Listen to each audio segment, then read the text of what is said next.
Pirmadienį praėjus savaitei nuo lėktuvo katastrofos Vilniuje pagaliau pavyko pamatyti, kaip atrodo įvykio vieta. Dirba darbininkai, šalina čia išvartytus medžius, šalina avarijos pasekmes. Lėktuvo nuolaužos jau išvežtos. Na ir dabar grindos darbuotojai, kiek matome, įvykio vietoje šalina nuolaužas. Štai kaip atrodo suniokauti automobiliai, sudegę mikroautobusas, lengvasis automobilis visiškai sudegęs. Na ir ten toliau stovi dar vienas lengvasis automobilis Renault, jo nudegęs galas matyti. O štai kas liko iš namo. Kilo gaisras po sprogimo, išdūžė langai, pusė namo iš vis matosi sugriauta. Dalis namo sienos stovi, bet turbūt irgi visiškai bus išdegę.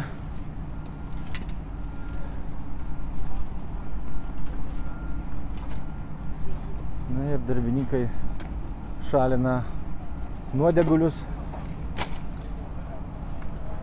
Surinktos šakos į krūvą, atrodo kaip mūšio laukas, bet lėktuvo nuolaužos jau visos pašalintos, išvežtos.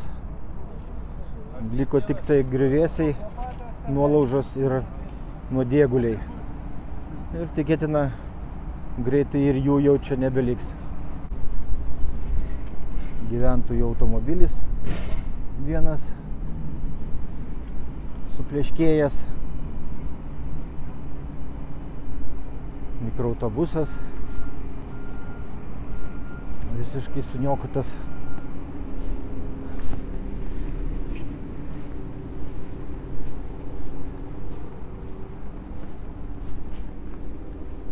Ford autobusas. Na ir štai va apdegęs automobilis Renault Clio. Trečia per katastrofą nukentėjusi mašina.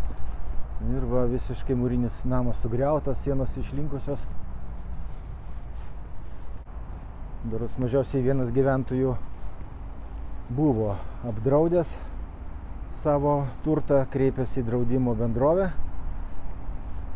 Bus skaičiuojami nuostoliai, kai tik tai vertintojai galės patekti į objektą.